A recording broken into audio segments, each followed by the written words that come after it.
Hello दोस्तों, स्वागत है आपका हमारे चैनल पर। मेरा नाम रीता है। यूं तो हमारी शादी को 5 साल हो गए हैं और मेरी 1 साल की बेटी भी है।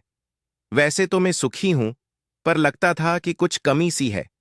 मेरे पति बहुत सीधे हैं और मैं भी उनको बहुत प्यार करती हूं। मैं भी अपने कॉलेज लाइफ में बहुत सीधी रही हूं। न मैंने किसी लड़के को घास डाली और न ही डालने दी। जब भी कभी मैं देसी कहानी पढ़ती हूं तो मुझे लगने लगता कि मुझे भी कोई दूसरा प्यार करने वाला चाहिए, जो एक बार मुझे कसकर अपनी बाहों में लेकर जोरदार तरीके से कुछ नया तरीका अपनाकर मुझे प्यार करे। पर क्या करें, मेरी हिम्मत ही नहीं होती थी। जब वो मुझे कभी फिल्म दिखाते और कोई लड्ड की दो मर्दों से प्यार करती हुई दिखती तो मेरे अंदर की प्यास और जग जाती थी। उस रात मैं अपने पति से कई बार करवाती ही थी, पर शायद अभी मेरी किस्मत में दूसरा प्यार नहीं लिखा था, तो मैंने यह विचार मन से निकालना ही बेहतर समझा। पर क्या करती, जब भी इनसे कोई देसी कहानी पढ़ती या देखती तो ये उमंगे जोर पकड़ दाच लेती थी। वैसे मैं ज्यादा सुंदर तो नहीं हूं, पर मेरा शरीर बहुत शानदार है। पर कहते हैं ना कि सच्चे मन से कुछ मांगो तो भगवान भी सुन लेता है। मेरे पति के एक दोस्त हैं, राजेश। वो अक्सर हमारे यहाँ इनके सामने और इनके पीछे भी आते रहते हैं। एक दिन मैं अपनी बेटी को दूध पिला रही थी और राजेश हमारे यहाँ आ गए। मैं अकेली थी, ये ऑफिस गए हुए थे, तो मैं थोड़ा फ्री होकर बैठी थी। मुझे उम्मीद भी नहीं थी कि कोई आएगा, तो मेरे लगभग वो दोनों बाहर ही थे। तभी राजेश अचानक चला आया तो मैं संभाल भी न सकी। पर क्या करती, वो मुझे देखकर मुस्कुराया और नमस्ते किया। मैंने तुरंत अपने आप को संभाला और उसको बैठने के लिए कहा। उसने लपक कर मेरे बेटी को सहलाने का बहाना करके थोड़ा मेरे उसको भी सहला दिया और मैं कुछ भी न कह सकी। उसके बाद राजेश ने कहा, भाभी चाय पिला दो। मैंने बेटी को उसको दिया और मैं चाय बनाकर ले आई।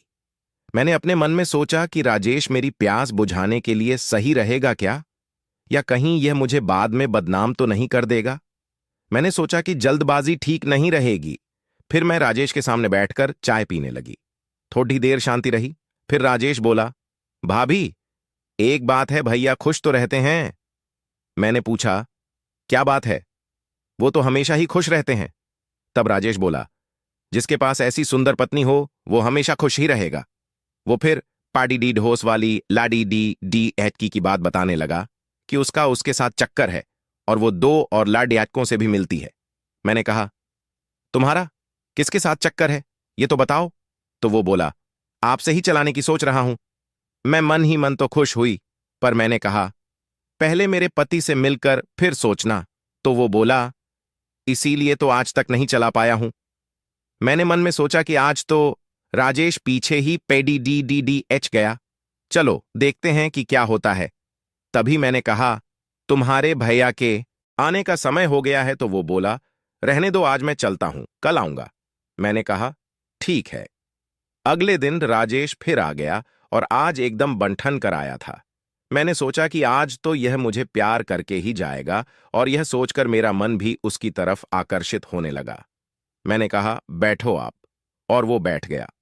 उस समय मैं बेटी को सुला रही थी और वो मुझे बैठा बैठा देखने लगा और मुस्कुराने लगा। मैंने पूछा, क्या बात है? तो कहने लगा, आज आपको लाइन मार रहा हूं। अब मैंने भी सोच लिया कि एक बार इसका ले ही लेते हैं, किसको पता चलेगा, इसे एक बार कर ही लेते हैं, क्या फर्क पड़ देगा। मैंने कहा, मारो, लाइन देखें पटा पाते हो या नहीं। राजेश बोला, अगर तुम बुरा ना मानो तो मैं अभी पटा लूं। मैंने सोचा, अगर उनका नाम लिया तो ये वैसे ही डर कर भाग जाएगा। तो मैंने कहा, मैं बुरा नहीं मानूंगी। इतना कहते ही वो मेरे पास आकर बैठ गया और मेरा हाथ अपने हाथ में लेकर बोला, मैं आपको बहुत पसंद करता हूं। मैंने कुछ नहीं कहा और सिर्फ नजरें झुका लीं। इससे उसकी हिम्मत और बढ़ गई और वह मेरे और पास आ गया। मैं अंदर ही अंदर काफी खुश थी।